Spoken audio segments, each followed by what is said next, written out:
So that brings me to the much talked about. I kept telling you I'm going to share with you some simple tools. So here are my 5 simple yet extremely powerful tools to achieve brilliance.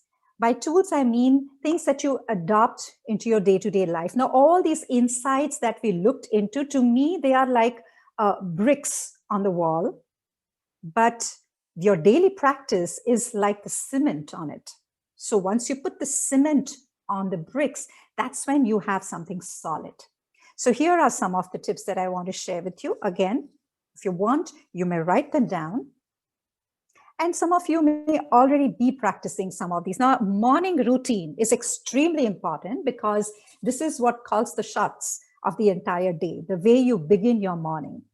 So number 1, no social media. Enough and more talk is being going on about how first thing in the morning, almost 75 to 80% of smartphone users, which is almost everybody in the world now, they grab their phone to check social media. No. The second is sweat it out. Do some sort of an exercise, whether it's a walk or a gym or whatever. Why? Because it releases BDNF. It's nothing but brain-derived neurotropic factor. What does that do? It helps to restore the stress levels in the brain. The brain cells have gone through a lot of stress through the day. When you wake up in the morning and you sweat it out and you release the BDNF, you are resetting the stress cells in the body to become normal again. So you're preparing yourself for the day by doing this morning routine. The third is, of course, to practice some mindfulness, some meditation. Meditation is no longer something, oh, I'm into meditation or I don't meditate. It is so important. It is so important. I cannot begin to emphasize how much the need for meditation has gone up in this world. Even when we sleep, we are resting the body, but the mind or the consciousness is not getting full rest at all because the subconscious is still awake. It is still dreaming. It is still out there. But if you really want to get deep rest, meditation is extremely important. Strategic scheduling. Begin your day with a to-do list, because whatever gets put on your to-do list, if you have put it down, you are more likely to complete the task. You're more likely to keep striking it off, done, and derive pleasure out of it. And that will keep you going. And that is what is going to kick in your dopamine as well. It's the reward chemical we talked about, right? Strategic scheduling. Now, apart from creating a to-do list, what is also important and really talked about these days is a to-be list. So if anybody says that, oh, I have this tendency to get angry, or I have this tendency to get distracted, I don't stay on task, or I do this, or I do that, something that you're not happy about, you could put it down in your to-be list that today, just for today, I'm going to be like this. I'm not going to think like this. If certain worry about something comes up, I'm going to switch my thought into something else, and I'm going to return to another place. So a to-be and a to-do list. This kind of a morning routine, in fact, you can maintain this even as a night routine. It is always a good idea to shut off social media at least 30 minutes before going to bed. It is a good idea to do some meditation before going to bed. It's a good idea to strategize. What am I going to do when I wake up with a purpose? And then you go to bed. Now, that was number 1.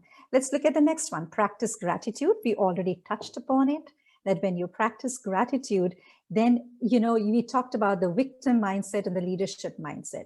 Over there as well, the more we are in a state of, oh, thank you for this is what I have in my life. Thank you for that I have in my life. When your mind is constantly being put into this practice of doing this again and again, every day, journaling, what I have, the ability to complain starts to diminish. You are no longer able to complain because you're training your mind to constantly talk about, yay, I have this, yay, I have that, because you cannot be in a state of gratitude and complain at the same time. So journaling your gratitude on an everyday basis, very important. Again, this is a topic that I think I can speak about it all day long, but I'm sure a whole bunch of you are already practicing this. Extremely powerful. The third tool that I want to share with everybody, very important, digital detox. Because when you do that, it programs the mind to practice focus rather than distraction. Yes, the digital world has brought us amazing stuff, but along with everything as a package deal, it has brought a lot of distraction out there in the form of social media or regular media. It also, when you get off digital, anything digital, it allows the mind to listen more to your inner voice rather than the numerous voices out there chatting away to glory, and we get sucked into those voices. And that's why when you do this, it enriches your me time. You're spending more time with yourself in your inner world. Because remember, the digital world, everything, all that is in your outer world. So that's why the morning routine of no, digital detox, so to speak, when you're not looking at social media, it's so important, because before I set out into the outer world, to all the chatter and all the conversations and news and views and opinion and everything, I first need to make my inner world ready for it. I need to charge myself before I go out there. Nobody likes to set out of the house with a battery which is almost dying on their phone. You would prefer to have a battery that's fully charged or sufficiently charged for the day. So same goes with us. The next tool in your toolkit is random act of kindness. This is a beautiful saying that unexpected kindness is the most powerful, least costly, and most underrated agent of human change. We did see that these kinds of emotions of kindness, or expressing your compliment to somebody or whatever, it is going to create a rewiring in your mind, in your brain, that is going to give you so much more satisfaction, and that is what is going to lead you to happiness. These little, these are like, jigsaw puzzles. When you're attending to so many little aspects of your inner world, when you piece them all together, then comes the big picture of happiness. Then comes the big picture of joy and motivation and inspiration. So a random act of kindness, I know everybody out there, all of you are totally capable of being kind, but we are talking about a daily practice, guys. Here you have to consciously, deliberately make sure that I'm doing it on a regular basis. It can be anything very small. When I was living in the US, it used to really touch me that so many times it would happen that I would go to a Dunkin' Donut. I'll place my order for my coffee and my donut, and when I go to pay, I'm told that the car ahead of me, who has already driven away, they already paid for me. That's what you call a random act of kindness. And you have no idea how much joy it gives you, because that person just went away. I don't even know who it is. So we can always engage, and we know how it is going to keep rewiring and reprogramming our brain as a result of that.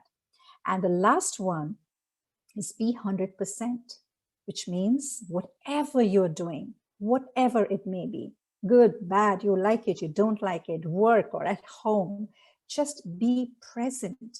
And being present doesn't mean just being physically present. Make sure that your mind is always 100% into whatever you do. Because when you do that, there is more clarity, there's more sharpness. And as a result, there's better productivity and better experience, no doubt about it. And the best way to be 100% is to consciously couple yourself with your breath, because your breath is always in the moment. You never say that tomorrow is such a busy day. Let me just finish breathing today because I won't get any time to breathe tomorrow. Your breath is always with you. So I don't know how much time we have, Atul, because I was planning to do a short meditation if there was time at this point, but I think we are running out of time, right? Yes, actually, I think you should take a sip of water. You've been talking for some time. I know you can go on and on, but there are a lot of questions, and So let's people then dive actually into want the to. questions. Yeah, Yes. let's dive. Okay, so let me just sum up the tools before we start taking all the questions, in case anybody wants to take them down.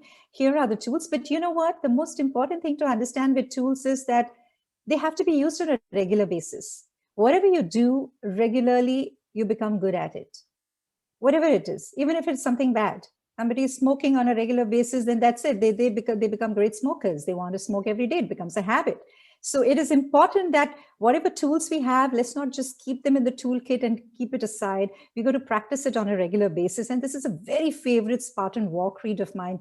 He who sweats more in training bleeds less in war. So invest your time and your energy on daily practice, on working on yourself.